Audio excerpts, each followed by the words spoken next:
चला बनवूया restaurant style मेथी मटर मलाई। एका पॅनमध्ये मी मटर बॉईल करायला ठेवले आणि दुसऱ्या पॅनमध्ये गरम तेलात 2 हिरवी मिरची, 1 चमचा जिरे, खडे मसाले, कढीपत्ता, काजू, कांदा, लसूण, टोमॅटो, धणे, मीठ हे सगळं मिश्रण मी गोल्डन ब्राऊन होईपर्यंत फ्राय करून घेतलं आणि एका प्लेटमध्ये थंड करून घेतले। आणि आता मिक्सीच्या जारमध्ये मी याची पातळ अशी पेस्ट तयार करून घेतलेली आहे।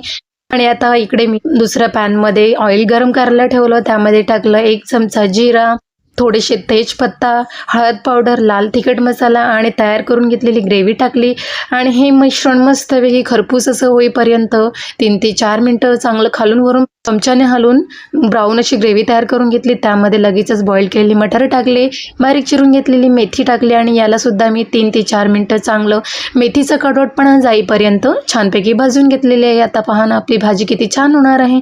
यानंतर टाकूया थोडंसं गरजेनुसार पाणी आणि त्यानंतर लगेचच मी झाकण ठेवून भाजी शिजायला ठेवली। फक्त 10 मिनिटं, 10 मिनिटानंतर झाकण काढलं।